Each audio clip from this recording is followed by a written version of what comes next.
கத்தோலிக்க கிறிஸ்தவர்களின் தலைவர் போப்பாண்டவரை தேர்ந்தெடுப்பதற்கான தேர்தல் உலகின் மிக பழமையான தேர்தல் நடைமுறைகளில் ஒன்றாகும். இந்த தேர்தல் எப்படி நடைபெறுகிறது என்பதை இப்போது பார்க்கலாம்.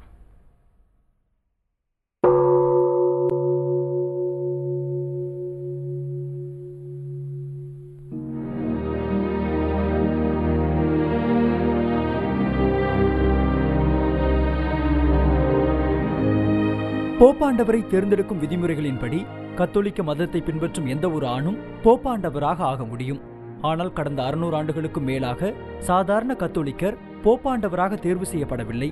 வாட்டிகன் புனித பீட்டர் தேவாலயத்தின் இளவரசராக கருதப்படும் கார்டினல் மட்டுமே போப்பாண்டவராக தேர்வு செய்யப்படுவது நடைமுறையில் இருக்கிறது.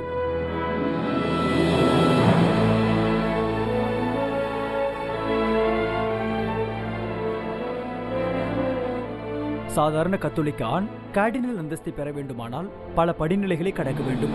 முதலில் குருவானவராகவும் பின்னர் ஆயராகவும் ஆனால்தான் கார்டினல் என்ற அந்தஸ்தை பெறுவதற்கு தகுதி பெற முடியும். குருவானவராவதற்கு இளநிலை இறையியல் முதுநிலை பட்டங்களை பெற வேண்டும். இதன் பிறகு தேவாலயத்தின் பொறுப்பு வகிக்க வேண்டும்.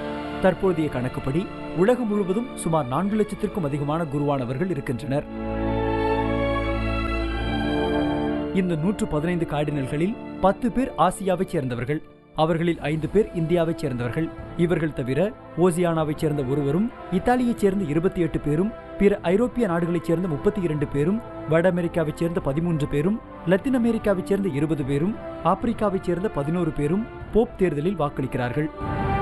குருவானவர்கள் குறைந்தது 5 ஆண்டுகள் தேவாலய பணியை மேற்கொண்டு இறையியல் ஆய்வு பட்டம் பெற்றால் பிஷப் அல்லது ஆயர் என்ற அந்தஸ்தை பெறுவதற்கு பரிசீலிக்கப்படுவார்.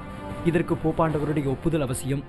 ஆயர் என்ற அந்தஸ்தை பெற்றவர்கள் மறைமாவட்டத்தின் தலைமை பதவியை வகிப்பார்கள். அந்த வகையில் உலகம் முழுவதும் சுமார் 5000 பேர் ஆயராக இருக்கிறார்கள். ஆயர்களுக்கு சில சிக்கலான பிரத்யேக நடைமுறைகள் மூலமாகவும் போப்பின் முழு விருப்பத்தின் அடிப்படையிலும் கார்டினல்கள் தேர்வு செய்யப்படுகிறார்கள். உலகம் முழுவதும் உள்ள 125 கோடி கத்தோலிக்க மக்களில் 207 பேர்தான் கார்டினல்கள் என்பதிலிருந்து அவர்களுடைய முக்கியத்துவத்தை புரிந்து கொள்ள முடியும். இந்த கார்டினல்களில் 80 வயதிற்கும் குறைவானவர்கள் மட்டுமே போப்பாண்டவரை தேர்ந்தெடுப்பதற்கு வாக்களிக்க முடியும்.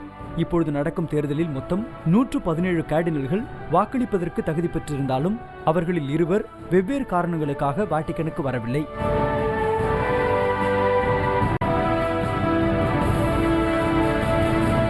இவர்கள் அனைவரும் வாட்டிகன் புனித பீட்டர் தேவாலயத்தில் உள்ள சிஸ்டைன் சேப்பல் என்ற அறையில் கூடி தேர்தல் நடைமுறைகளை தொடங்குகிறார்கள். இந்த நடைமுறையின்படி செல்போன் உள்ளிட்ட எந்த தொலைத்தொடர்பு சாதனத்தையும் அந்த அறைக்குள் கொண்டு செல்ல முடியாது. அந்த அளவுக்கு தேர்தல் நடைமுறைகள் ரகசியமாக வைக்கப்பட்டிருக்கும். ஒரு வாக்குச்சீட்டில் யாருக்கு வாக்களிக்கிறோம் என்பதனை கார்டினல்கள் எழுத வேண்டும். அந்த வகையில் 3/2 பங்கு வாக்குகளை பெறும் கார்டினல்களே போப்பாக அறிவிக்கப்படுவார். யாருக்கும் பெரும்பான்மை கிடைக்கவில்லை எனில் அந்த சீட்டுகள் அனைத்தும் சேகரிக்கப்பட்டு ஒரு வேதிப்பொருளுடன் சேர்த்து எரிக்கப்படும். அப்போது அந்த அறையின் மேலுள்ள புகைப்போக்கியின் வழியாக கருப்பு புகை வெளியேறும். மீண்டும் வாக்கெடுப்பு நடக்கும். யாராவது ஒருவருக்கு 3/2 பங்கு வாக்கு கிடைக்கவில்லை எனில் மீண்டும் வாக்கெடுப்பு நடக்கும். 30 முறை தொடர்ந்து யாருக்கும் தேவையான வாக்குகள் கிடைக்காவிட்டால் 50% அதிகமான வாக்குகள் கிடைத்தால் வெற்றி என்ற அடிப்படையில் வாக்கெடுப்பு தொடரும். போப்பாண்டவர் தேர்வு செய்யப்பட்டால் வாக்குச்சீட்டுகள் மட்டும் எரிக்கப்பட்டு புகைப்போக்கி வழியாக வெண்புகை வெளியேற்றப்படும். இதைத் தொடர்ந்து போப்பாண்டவராக தேர்வு செய்யப்பட்டவர் உலகத்திற்கு அறிமுகம் செய்து வைக்கப்படுவார். புதிய தலைமுறைக்காக எம் மணிகண்டனுடன் மரியரீகன்.